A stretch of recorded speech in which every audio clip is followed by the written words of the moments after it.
Hi எல்லாருக்கும் வணக்கங்க. இன்றைக்கி நம்ம வீடியோவில் என்ன பார்க்க போகிறோம் அப்படின்னா ஸ்வாட் அனாலிசிஸ் அதை பற்றி தான் வந்து பார்க்க போகிறோம். அதுக்கு முன்னாடி கொஞ்சம் பேர் வந்து என் சேனலை வந்து சப்ஸ்கிரைப் பண்ணியிருக்கீங்க. அவங்க எல்லாருக்கும் ரொம்ப தேங்க்ஸ்ங்க. அதுக்கப்புறம் சப்ஸ்கிரைப் பண்ணாதவங்க ப்ளீஸ் சப்ஸ்கிரைப் பண்ணிவிட்டு பாருங்கள். ஓகே, நம்ம வந்து இப்போ ஸ்வாட் அனாலிசிஸ் பற்றி வந்து பார்க்கலாம். ஸ்வாட் அப்படிங்கிறது வந்து ஒரு வேர்டு வந்து கிடையாதுங்க. எஸ் ஃபார் ஸ்ட்ரென்த், பி for weakness, O for opportunity, T for threat. இந்த 4 வேர்டோட ஃபஸ்ட் லெட்டரை எடுத்து தான் நம்ம ஸ்வாட் அனாலிசிஸ் அப்படிங்கிறோம். இந்த ஸ்வாட் அனாலிசிஸ் வந்து ஒரு ஸ்ட்ராட்டஜி பிளான் பண்ணக்கூடிய மெத்தடு. அதாவது ஸ்ட்ராட்டஜி பிளான்னா ஒரு உத்தி திட்டமிடல் அப்படின்னு சொல்லுவோம்ல, வியூகம் அமைக்கிறது அப்படிங்கும்ல. அதாவது ஸ்ட்ராட்டஜி பிளான்னா நம்மளை வந்து முன்னேற்ற பாதையில் வந்து கொண்டு செல்வது. இப்போ முன்னாடி புக்கிலலாம் படிச்சுருப்பீங்க, போர் புரியும் போது அவங்க வந்து இந்த வியூகம் வந்து வகுத்துருக்காங்க, இந்த வியூகத்தை வந்து அவங்க கடைப்பிடிச்சாங்க அப்படின்னு வந்து சொல்கிறோம். இல்லை சீரியலில் கூட வந்து பார்த்துருப்பீங்க, நிறைய போரில் அதாவது அவங்க ஆப்போசிட் இதை வந்து வின் பண்ணுறதுக்கு வியூகம் செட் பண்ணுறது இது அப்படின்னு சொல்லுவாங்கள்ல, அதுதான் வந்து ஸ்ட்ராட்டஜி பிளான். இந்த ஸ்ட்ராட்டஜி பிளான்ங்கிறது நம்மளையோ இல்லை ஒரு நிறுவனத்தையோ முன்னேற்ற பாதையில் கொண்டு செல்லக்கூடியதான் ஸ்ட்ராட்டஜி பிளான். இந்த ஸ்ட்ராட்டஜி பிளான் தான் வந்து ஸ்வாட் அனாலிசிஸ். இந்த ஸ்வாட் அனாலிசிஸ் இதை வந்து யார் ஃபஸ்ட்டு கண்டுபிடிச்சாங்கன்னா ஆல்பர்ட் ஹம்ப்ரே அப்படிங்கிறவங்க தான் வந்து கண்டுபிடிச்சாங்க. 1960 நிறைய தொழில் நிறுவனத்தோட பலம், பலவீனம், வாய்ப்புகள், த்ரெட்ஸு, அச்சுறுத்தல்கள் இதெல்லாம் வச்சு அந்த தொழில் நிறுவனம் வந்து என்ன நிலைமையில் இருக்குது, இன்னும் அவங்க எப்படி இம்ப்ரூவ் பண்ணிக்கலாம் அப்படிங்கிறத வந்து தெரிஞ்சுக்கிறதுக்காக இந்த மெத்தட் வந்து இது பண்ணாங்க. இது வந்து தொழில் நிறுவனம் அவங்க மட்டும்தான் யூஸ் பண்ணணும் இல்லை, ஒரு தனி நபரு கூட ஸ்வாட் அனாலிசிஸ் பண்ணி நாம் வந்து எப்படி என்ன சுச்சுவேஷனில் இருக்கிறோம், அடுத்து நம்ம என்ன ஸ்டெப் எடுத்து வைக்கலாம் அப்படிங்கிறதுக்கு தன்னை பற்றி தெரிஞ்சுக்கிறதுக்கு முழுமையாக தெரிஞ்சுக்கிறதுக்கு இந்த ஸ்வாட் அனாலிசிஸ் அப்படிங்கிறது வந்து யூஸ் ஆகுது. ஸ்வாட் அனாலிசிஸ், ஸ்வாட் பகுப்பாய்வு.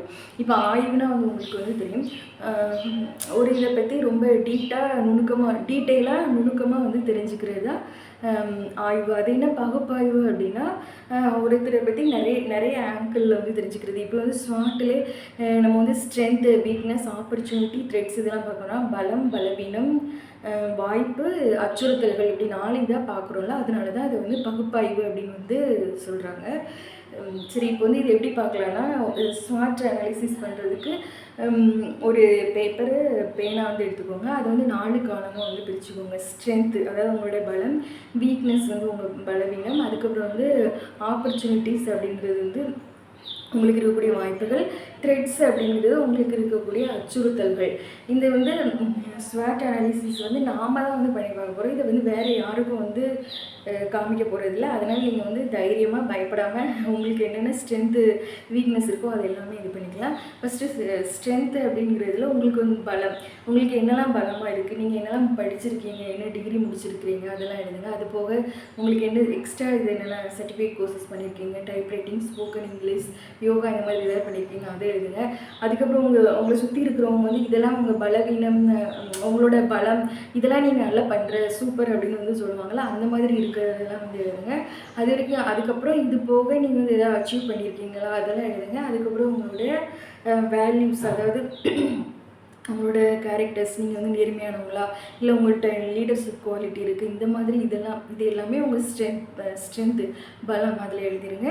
நெக்ஸ்ட் வந்து வீக்னஸில் உங்களுக்கு என்னெல்லாம், எனக்கு எந்த வீக்னஸுமே இல்லை அப்படின்னு திங்க் பண்ணாதீங்க. வீக்னஸ் இருக்கிறத நம்ம வந்து அக்செப்ட் பண்ணிக்கிட்டா தான் அதை வந்து நம்ம எப்படி வந்து அதிலிருந்து அதை வந்து நம்ம எப்படி ஸ்ட்ரென்த்தாக மாற்றலாம் அப்படிங்கிறது வந்து நமக்கு தெரியும். வீக்னஸ் அப்படின்னு எனக்கு அந்த வீக்னஸ் இருக்குது அப்படிங்கிறத வந்து நிறையவே சீக்கிரமாக வந்து அக்செப்ட் பண்ணிக்க மாட்டாங்க. அக்செப்ட் பண்ணால் தான் நம்ம அடுத்து வந்து போக முடியும். இது வந்து நமக்கு நாமே பண்ணுறது, இது வந்து யாருக்கும் தெரிய போகிறதில்ல. அதனால் உங்களுக்கு வந்து என்னென்ன வீக்னஸ் இருக்குது அப்படிங்கிறத வந்து எழுதுங்க. நிறைய பேர் சொல்லுவாங்கள்ல, இதெல்லாம் உங்களோட வீக்னஸ் அப்படின்னு சொல்லுவாங்க, அதை வந்து எழுதுங்க. இதை நினச்சாலே எனக்கு வந்து கான்ஃபிடென்ஸ் போகுது அப்படிங்கிற மாதிரி இருக்கிறத வந்து எழுதுங்க. அதுக்கப்புறம் நான் ஏதாவது ஒன்று வந்து படிச்சிருந்தா இன்னும் நான் இம்ப்ரூவ் பண்ணிக்கலாம் அப்படிங்கிற மாதிரி இருக்கும். அதெல்லாம் உங்கள் வீக்னஸில் வந்து எழுதிடுங்க. இதுலேயும் உங்களோட வேல்யூஸ் வந்து எழுதலாம்.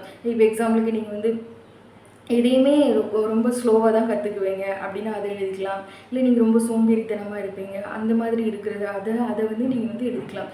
இது எல்லாமே வீக்னஸில் வரும்.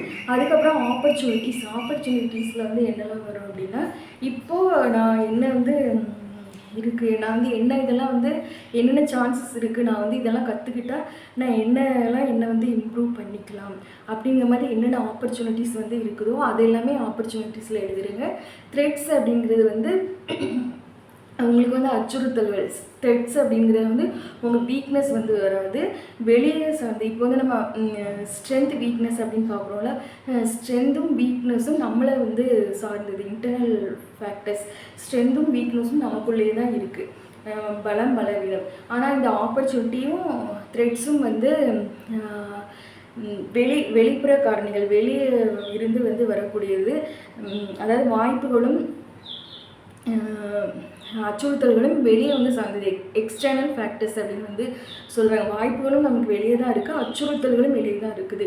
இப்போ நீங்கள் வந்து வீக்னஸையும் த்ரெட்ஸையும் வந்து இது பண்ணக்கூடாது. இப்போ இண்டிவிஜுவலாக ஒருத்தர் வந்து ஒரு ஹோம் மேக்கராக இருந்துட்டாங்க, நெக்ஸ்ட் வந்து என்ன பிஸ்னஸ் பண்ணலாம், என்ன ஜாப் பண்ணலாம் அப்படிங்கிறதுக்காக அவங்க வந்து ஸ்வாட் அனாலிசிஸ் இது பண்ணுறாங்கன்னு வச்சுக்கோங்க. அப்போ அவங்க த்ரெட்ஸாக வந்து என்ன மாறும், வீக்னஸ் வந்து அதில் எழுதிடக்கூடாது. இப்போ அவங்க வந்து ரொம்ப லேசியாக இருக்கேன், அதுதான் என்னோடய த்ரெட் அப்படிங்கிறது. லேசியாங்க அவங்கள சார்ந்து வந்து வருது. இப்போ த்ரெட்ஸில் வந்து என்ன எழுதலாம்னா, அவங்களுக்கு வந்து காம்படிஷன் வந்து அதிகமாக இருக்கும், அதை வந்து எழுதலாம்.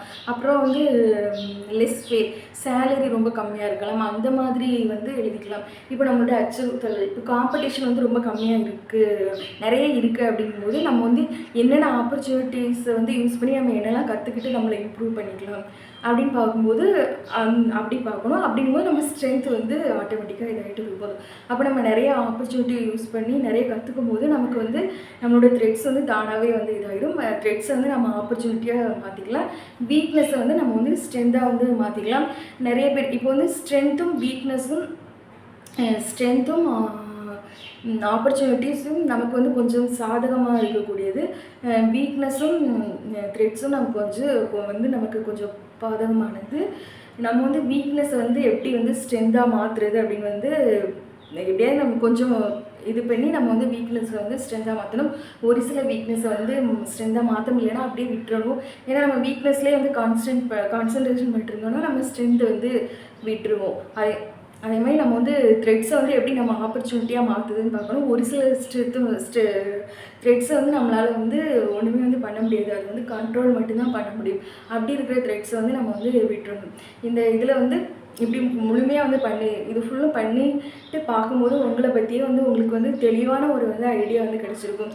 நம்ம வந்து லைஃப்பில் என்னென்ன ஆப்பர்ச்சுனிட்டிஸை வந்து விட்டுட்டோம், நம்ம இந்த சிச்சுவேஷனில் தான் இருக்கோமா, இன்னும் நம்ம வந்து எப்படி நம்மளை வந்து இம்ப்ரூவ் பண்ணிக்கிறது அப்படிங்கிறது வந்து நமக்கு வந்து தெரியும். இந்த ஸ்வாட் அனாலிசிஸை வந்து கண்டிப்பாக வந்து நம்ம ஒரு 6 மாதத்துக்கு இல்லை அட்லீஸ்ட் 1 வருஷத்துக்கு ஒரு வாட்டியே பண்ணி பார்க்கணும். அப்போ தான் வந்து நம்ம வந்து போன வாட்டி நம்ம வந்து பண்ணி பார்த்ததுக்கு இப்போ நமக்கு எவ்வளோ இம்ப்ரூவ்மெண்ட் இருக்குது, எவ்வளோ நம்ம வீக்னஸை வந்து நம்ம வந்து ஸ்ட்ரென்த்தாக வந்து மாற்றிருக்கோம், நம்மளுடைய த்ரெட்ஸை வந்து நம்ம எப்படி வந்து ஆப்பர்ச்சுனிட்டிஸாக மாற்றிருக்கோம் அப்படிங்கிறத வந்து நம்ம வந்து தெரிஞ்சுக்க முடியும். கண்டிப்பாக இது எல்லாமே நீங்கள் நிறைய பேர் தெரிஞ்சிருப்பீங்க, ஆனால் வந்து அதிக அளவு பண்ணி பார்த்துருக்க மாட்டீங்க. கண்டிப்பாக வந்து ஃப்ரீ டைம் கிடைக்கும் போது பொறுமையாக உட்காந்து உங்களை பற்றியே வந்து ஸ்வாட் அனாலிசிஸ் வந்து பண்ணி பாருங்கள். இது வந்து நம்ம வந்து வெளியாட்டி சொல்ல போகிறதில்ல, நம்மளுடைய இம்ப்ரூவ்மெண்ட்டுக்காக தான். அதனால் வந்து தைரியமாக வந்து பண்ணுங்கள். மனிதர்கள்லாம் எப்போவுமே அப்படியே வந்து இருக்கக்கூடாது, ஏதாவது ஒரு முன்னேற்ற பாதையை வந்து நோக்கி அடுத்தடுத்து போய்கிட்டே தான் இருக்க முடியும், போய்கிட்டே தான் இருக்கணும். அப்போ தான் வந்து நம்மளுடைய லைஃப் வந்து நம்ம வந்து சீராக வச்சுக்க முடியும். சரி, உங்களோட ஃப்ரெண்ட்ஸ் யாராவது அடுத்து நான் வந்து நெக்ஸ்ட்டு என்ன வேலைக்கு போகிறது, என்ன பிஸ்னஸ் பண்ணுறது அப்படிங்கிற மூவில் இருக்காங்களா, அவங்களுக்கு வந்து இந்த வீடியோவை வந்து ஷேர் பண்ணுங்கள். அப்புறம் வீடியோ பிடிச்சிருந்தால் லைக் பண்ணுங்கள், சப்ஸ்கிரைப் பண்ணுங்கள். நெக்ஸ்ட் வந்து ஒரு நல்ல டாப்பிக்கோடு நான் வந்து உங்களை சந்திக்கிறேன். தேங்க்யூ.